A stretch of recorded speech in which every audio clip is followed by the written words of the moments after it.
Kennt ihr das aus Englisch? Lies den Text, lernt die Vokabeln, macht die Grammatik. Heute tauschen wir einmal die Rollen und ich muss versuchen, verschiedene Aufgaben bestmöglich zu lösen, um herauszufinden, in welcher Niveaustufe Englisch ich bin.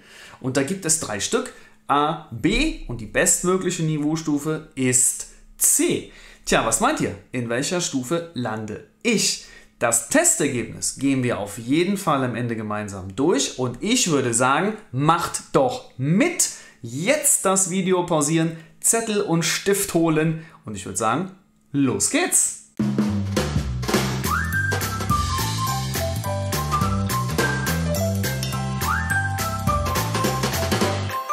So, dann würde ich sagen, wir starten mal. Kopfhörer brauchen wir nicht, Lautsprecher sind hoffentlich okay. Wir sehen den zweiten Hinweis, Tippfehler vermeiden, versuchen wir natürlich. Und wir haben einen Countdown. Naja, wir gucken mal, was das bedeutet. Dann fangen wir an. Okay, hier oben sehen wir Frage 1 von 13 und daneben sehen wir rechts oben die Zeit, also 50 Sekunden. Okay. Is the following statement true or false? Also geht es um eine richtig und falsch Aufgabe, kein Text. Das heißt, das wird wahrscheinlich ein Hören-Button sein, der Countdown läuft, wenn ich den Button klicke. Okay. Kleiner Tipp hier, auch für Höraufgaben im Klassenraum oder auch bei der Klassenarbeit. Lest euch vorher immer das Statement durch und guckt nach den Antwortmöglichkeiten. Dann hat man die schon mal so ein bisschen im Hinterkopf und kann sich während des Hörens schon mal besser drauf einstellen. Also hier würde ich zum Beispiel auf Evening achten, das könnte jetzt wahr oder falsch sein, oder auf das Wort warm, auf das Adjektiv. Also ich denke mal, darum wird es sich handeln. Wir hören einmal rein. You will hear a weather report.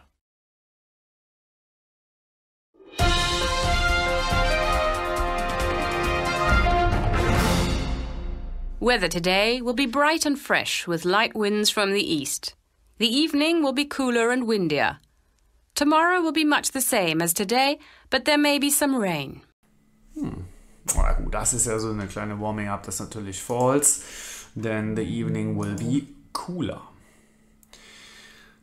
The man ist alles selber anscheinend nochmal, 1 Minute 5. Geht noch weiter. Also haben wir einmal the man und einmal the woman. Okay. Enjoys traveling, wir lesen mal ganz kurz drüber. Okay, gut, dann gucken wir mal. You will now hear a conversation. So, what do you do in your free time? I like travelling, especially during these weekend city trips. In the last 8 weeks, I've been to Vienna, Paris and Prague. What about you? I really like visiting cities too, but because I do a lot of sport, my weekends are often fully booked. Sometimes we have a tennis tournament away from home. We played in Vienna last month, but there wasn't any time for the tourist attractions. I love watching tennis, but I'm no good at it. I wish I could play better. Why don't you come to the tennis courts tomorrow afternoon for some training? Why not? Ja, also the man is not a good tennis player. Jetzt haben wir noch 14 seconds. Die war in Vienna, hat aber keine Zeit für Sightseeing gehabt, aber sie hat Spaß am Reisen. So, is the following statement true or false? Dann gucken wir erstmal rein. Oh, geht schon los. Dear Mrs. Brown, I'm afraid I can't come to work this morning because my son is sick and I need to take him to the doctor. Because I have no holiday left, kein Satz anfangen mit and, but because. I would like to take today as overtime. If I can't come tomorrow, then I'll contact you this afternoon and after I have spoken to the doctor. Thanks in advance, kind regards. Okay. Sue Smith will come to work late today. Nein, denn sie möchte das hier als Overtime nehmen und schreibt sogar if I can't come tomorrow. Also wäre das, würde ich als falsch markieren. Okay, Zeit läuft schon. Ein Dialog.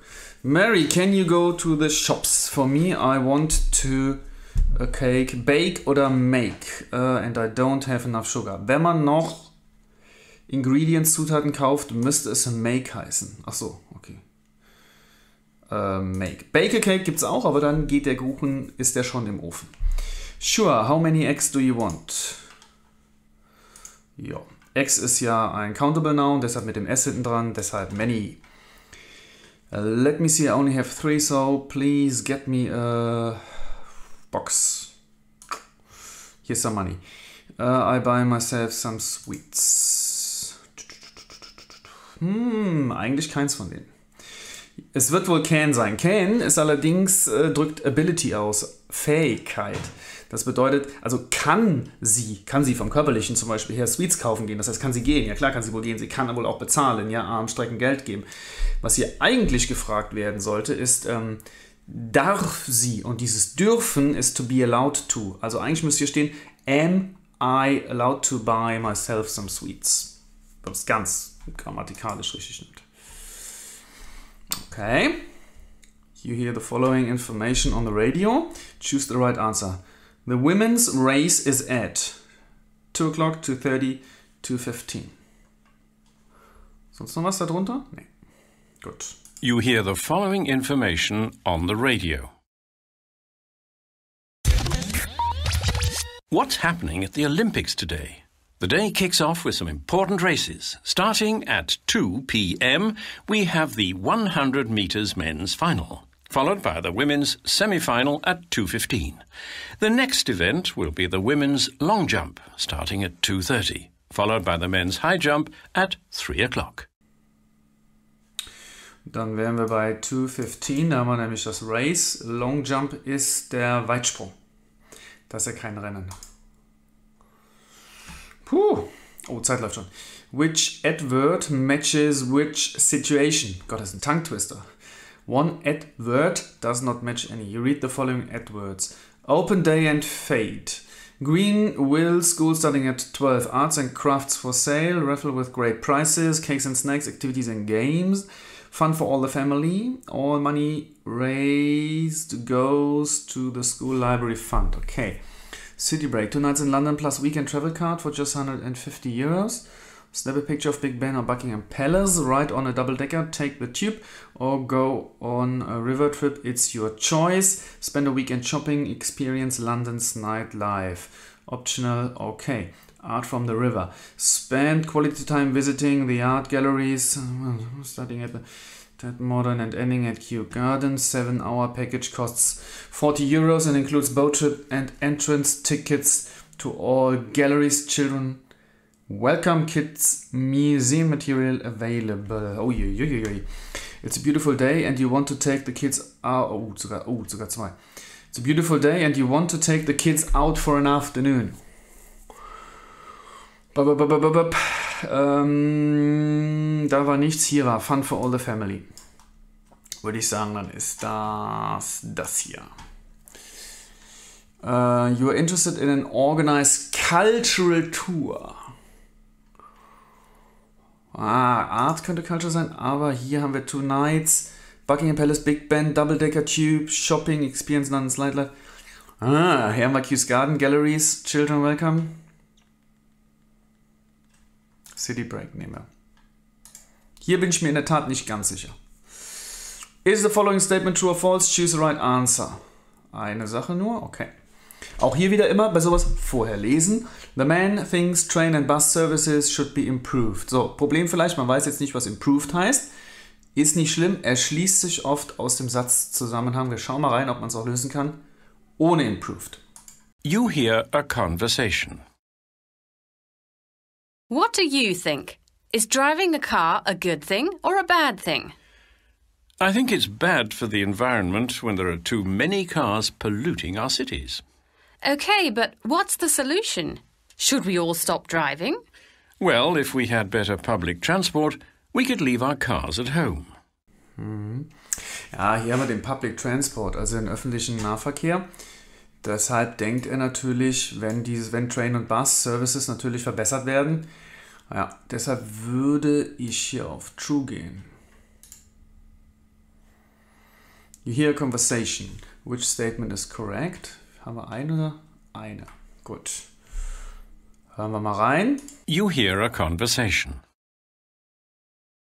What would you like to do after you've left school? Well, I'm not sure yet. I've been thinking about doing some volunteer work in Africa before I go to college. I love working with kids, so maybe I could help them with their English lessons and homework, you know? I think that would be a really good experience.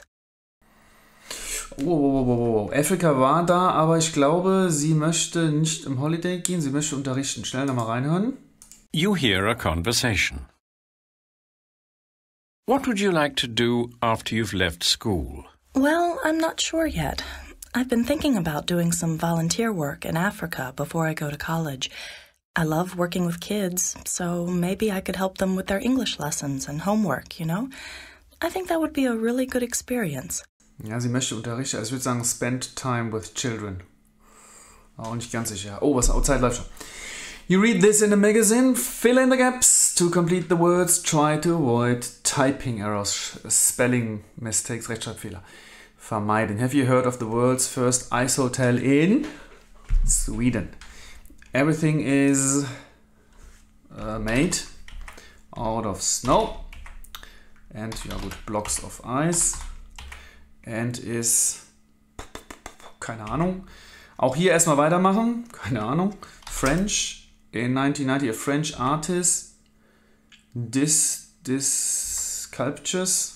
sculptures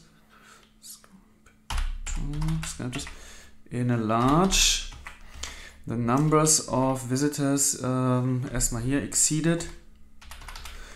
Expectation ist exceed, to exceed, expectations, Erwartungen und übertreffen sind collocations. Die gehen immer, das sind zwei Wörter, die gehen ganz oft zusammen, wie pay attention. Deshalb brauchen wir hier nicht lang zu überlegen. Course, vielleicht. Na, dann wird es B-Course heißen eigentlich. Das ist nicht ganz ohne. Everything is made out of snow and blocks of ice and is. New heißt erneuert oder neu gemacht. Vielleicht ständig erneuert. Etwas wird ständig erneuert. Constantly. Constantly new every autumn vielleicht. Every autumn. Weil wird immer jedes Mal neu gemacht im Herbst. Die Iglos vielleicht. A French artist displayed würde gehen. Er stellt aus. Displayed several ice sculptures in large iglo. The number of interested visitors exceed expectation.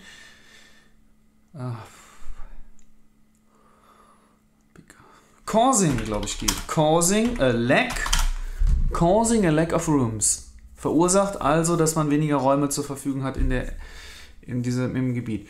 Everything is made out of snow and blocks of ice. Ja, lassen wir mal so. Wir haben wieder das Switch Statement is correct. According to the survey, many people lack time to read. Half of the people read on the subway. Most people read in the bath. Also es geht um eine Untersuchung, eine Erhebung. Wahrscheinlich geht es ums Lesen. Viele Leute haben keine Zeit zu lesen. Viele Leute lesen im Subway. Und viele Leute lesen im Bad. Gut, können wir schon mal ungefähr vielleicht überlegen. Also Subway weiß ich nicht, Bad würde vielleicht Sinn machen, dass man vielleicht, Gott, auf Toilette sitzt, liest. Oder dass man keine Zeit hat zu lesen. Also so, wir hören mal rein. You hear the following on the radio. Where is your favourite place to read? An online survey of 2,000 adults found that half of those interviewed read in bed or curled up in their favourite armchair. Other popular places are the subway or the bathtub. Only 10%, mostly men, read on the toilet. A third of the people said they would like to read more if they had enough time. Das war fies. You hear the following on the radio. Where is your favourite place to read? An online survey of 2,000 adults found that half of those interviewed read in bed or curled up in their favourite armchair. Other popular places are the subway or the bathtub. Geraten. Ich glaube, der letzte Satz war es. Deshalb eher They lack time, die haben keine Zeit. Which headline is best? Exquisite high-heel designer shoes have high prices and are not usually affordable on a normal paycheck. However, a new service is now available where shoes fit for a star can be hired for a fraction of their retail price. Once approved as a member of the website, you can choose your footwear for the next week. The shoes are given antibacterial treatment after each rental and replaced before they look shabby. Smart shoes create the right image. Fairytale, no, Fairytale haben wir hier nicht. Posh shoes on the cheap. Da es hier auch darum mit Retailed und Price geht, wäre ich bei cheap. Posh heißt vornehm, würde passen. Which of the following statement? Okay. Dear valued customer, Clearwater Day Spa is now open. We are proud of our new facilities and would like to invite you to a free visit. Work out on our gym, sample our yoga classes or unwind with a massage. Interested? Simply print out this invitation and present it to our staff when you stop by. New members and guests are also welcome, so feel free to bring a friend. Yours sincerely, Emily Wade. Okay. In order to benefit from the spa's promotional offers, you must bring the letter, sign up to a friend, nein, sign up for exercise classes, war auch nicht. Hier, simply print out this invitation, das bedeutet, dann müssen wir den Brief mitbringen. Gut, dasselbe nochmal. People are falling out of love with the idea of getting married. A recent survey shows that last year in Britain few weddings were celebrated than in any year since 1895. More unmarried couples have decided, geht aber jetzt einfacher, to live together and increasing, steigende Zahl, increasing number of children. Kenn ich kein anderes Wort, was so sonst so anfängt. Wirklich auch nochmal die Zeit nehmen, oben haben wir noch die Minute 18, nochmal nehmen, drüber gucken. Gerade hier bei der Rechtschreibung. Decided wäre so ein Wort increasing mit dem ER, unmarried mit dem Doppel-R, since, celebrated. Ja, würde ich sagen, passt. Dann schließen wir es ab. Jetzt kommt's. Super, du hast den Test beendet. Das habe ich wohl schon gemerkt hier von mir. Gut, ich fülle das aus und dann gucken wir gleich nach dem Ergebnis. Alles abgeschickt. Bevor wir uns jetzt gleich die Bewertung oder die Auswertung angucken, mal ganz kurz noch zur Erklärung. In Europa gibt es den GER. Das ist der gemeinsame europäische Referenzrahmen für Sprachen. Das ist eine ganz gute Erfindung, denn sagen wir so, da Schulen mit unterschiedlichen Lehrwerken arbeiten und auch mit unterschiedlichen Methoden, ist das natürlich für euch auch als Lernende relativ schwierig, sich hinsichtlich des Niveaus miteinander zu vergleichen. Ja, wie stehe ich zum Beispiel in der 9. Klasse im Vergleich zu jemandem, der in Norwegen ist beispielsweise. Und da hilft dieser GER und das ist der europäische Standard und davon gibt es 3 Niveaustufen, A, B und C. Und diese Stufe, jede Stufe ist allerdings nochmal unterteilt in 1 und 2. Es gibt also A1, A2, B1, B2, C1 und C2. C2 ist der absolute Muttersprachler. So, jetzt gucken wir mal hier hin. Ich habe noch nicht geguckt. Hier oben steht, ihr seht das ganz oben, Test Result. Habe ich aufgemacht. Gucken wir mal rein. Vielen Dank für deine Teilnahme. Du hast den Test erfolgreich beendet. C1 bin ich. Okay. Lesen 5 von 5, Hören 7 von 7, Wortschatz 26 von 28. Du hast 38 von 40 Punkten erreicht, das ist doch schon mal gut. Wortschatz haben wir also 2 Punkte liegen lassen, da gucken wir gleich mal nach. Das heißt, du kannst ein breites Spektrum anspruchsvoller Texte verstehen. Wenn du dich im europäischen Stufensystem Sprachniveau einordnen willst, kommst du in etwa auf die Stufe C1 oder sogar höher. So, ganz kurz. Das Niveau A1 habt ihr ungefähr nach der 5. Klasse. Das ist das Anfängerniveau, hier werden die Basics gelegt. Bei A2 seid ihr 7., 8. Klasse. Da habt ihr schon weiterführende, grundlegende Fähigkeiten, um euch zu verständigen. Ende Klasse 9 oder Ende Klasse 10 solltet ihr das B1-Niveau haben. 3 Jahre später nochmal so Richtung Abitur, da solltet ihr dann bei B2 oder hier C1 liegen. C2 wäre dann der absolute Muttersprachler. Allerdings hier bei dem Test ist euch da was aufgefallen. Es gibt ja 4 Fertigkeiten. Lesen, Schreiben, Hören und Sprechen. Und was hier natürlich nicht abgefragt wurde, war Schreiben und das Sprechen. Das ist, glaube ich, in so einem Test auch relativ schwierig, gehört aber dazu. So, dann schauen wir mal rein. Testergebnisse haben wir hier. Haben wir alles richtig. Schön. Wo sind die Fehler? Wahrscheinlich bei diesen, ja genau. Fill in the gaps to complete the words. Aha, da haben wir eins. Hier. Was haben wir denn da gemacht? Everything is made out of snow blocks of ice and is constructed anew. Ah, okay. Fewer weddings. Ach, weil das ist die Mehrzahl. Ihr könnt auch immer mal online GER Einstufungstest Englisch machen. Dann seht ihr ungefähr, wie ihr seid. Und hier seht ihr auch, hier könnt ihr nochmal gucken, wo ihr ungefähr seid, was von euch verlangt wird. Und dann natürlich euch auch in den verschiedenen Bereichen verbessern. Okay?